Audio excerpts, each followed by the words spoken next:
it's important that the World Diamond Council does get to be heard here today on this very important subject, mainly because, as you will not be surprised to hear, the Kimberley process is incredibly important to the diamond industry. 10 million people are employed worldwide in the diamond industry. Its revenue is contributing already to people's lives and improving them, and obstructions in the diamond industry hurt a tremendous number of people.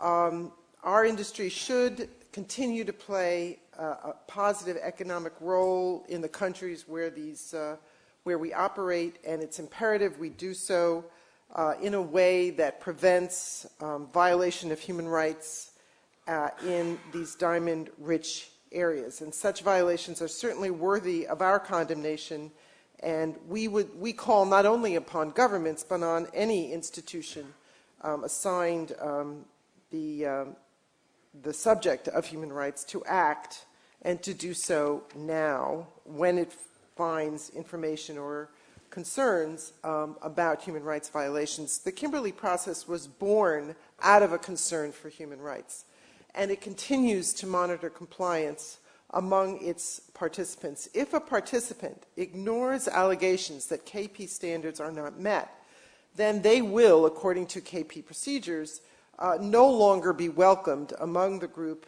of participants who can trade rough diamonds.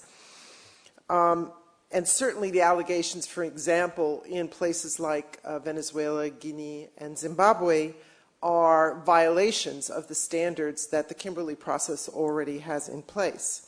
In the 6 years since the Kimberley process certification scheme was first launched, the incident of conflict diamonds in the pipeline fell from more than 4% to less than 0.2%.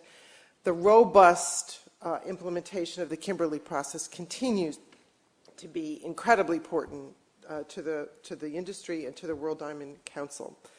Obviously, safeguarding the benefits that come to communities who are lucky enough to have this resource is an important goal of the KP, and one that the industry itself embraces. Having said that, it is not an organization, as has been described here, that was designed to stop smuggling. That is not what the Kimberley process is about. We have law enforcement agencies all over the world who are empowered to stop smuggling. These are criminal violations, and there are police departments, armies, etc. I myself used to be a prosecutor who spent a heck of a lot of time prosecuting and putting people in jail for smuggling. Here in the United States, for example, in certain cases you can face the death penalty for smuggling certain things into the United States. Certainly anything that the Kimberley process can offer to enforce and to stop smuggling would only be something less than, for example, what U.S. law addresses. Now, I want to talk a little bit about Zimbabwe because, in fact, Brad and I and a team of 8 other people from the Kimberley process spent 5 interesting days in Zimbabwe. First of all, I think there's some facts that people ought to know about Zimbabwe that perhaps have not been put on the table today. Number one, there are 3 sources of diamonds from Zimbabwe, one of which is the problematic Marange diamond fields. And they are problematic. They are a problem. It's appalling what's going on in Marange. And frankly, it's even worse than hearing about it from a human rights reporter. It is even worse than that. There are 2 other areas that produce diamonds in Zimbabwe, and their Kimberley process compliance is spotless. The amount of, the level of security and KP compliance in these 2 other areas just is beyond criticism. There's nothing in the least bit concerning about that. The other thing about the Marange fields that you should also know is that these are industrial diamonds.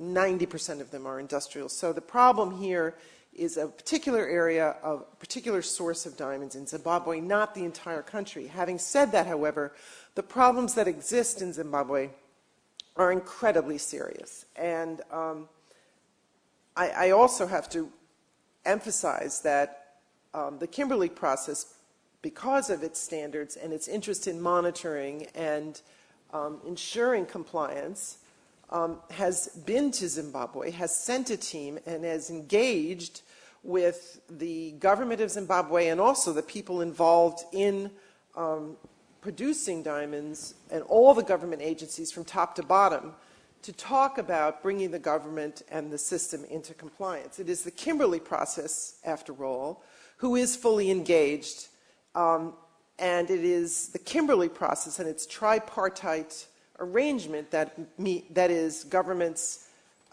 civil society, and industry that is fully engaged in this problem, so that changing definitions or changing words on a piece of paper aren't going to change the fact that of all the international institutions that exist in this world today, the Human Rights Commission, the UN, et cetera, it is the Kimberley process who is out in front dealing with the very serious problems that exist at the Marangi fields in Zimbabwe. And I think that's an important factor for everybody to understand.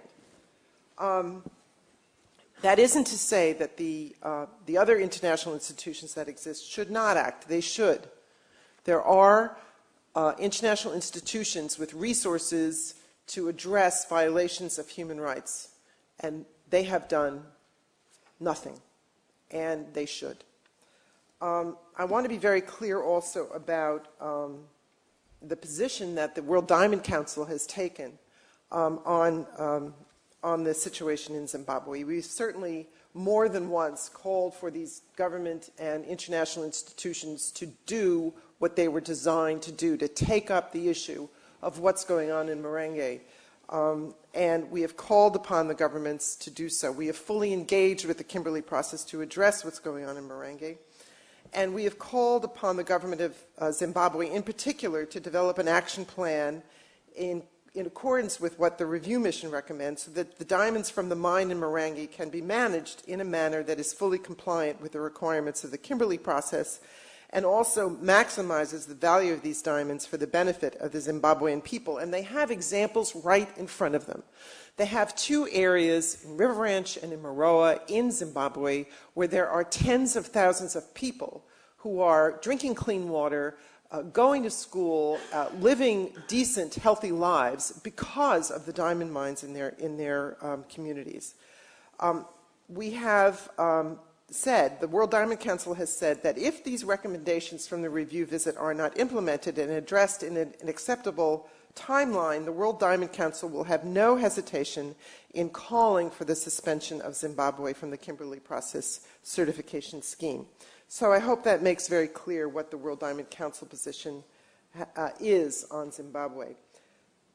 It is important for the goals of the Kimberley process to continue to be worked on.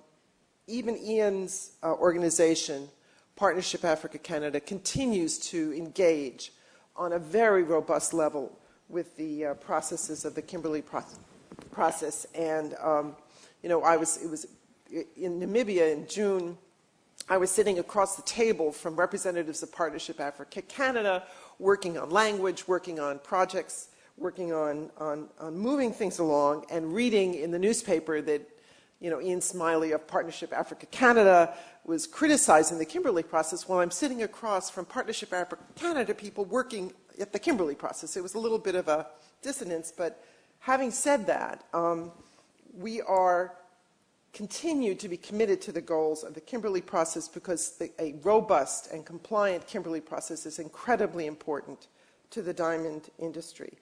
For this goal to continue to be met, it is essential that governments act now to provide the political will and the resources necessary to assist the government of Zimbabwe to restore security and to reestablish Kimberley process compliance in Marangi. Thank you.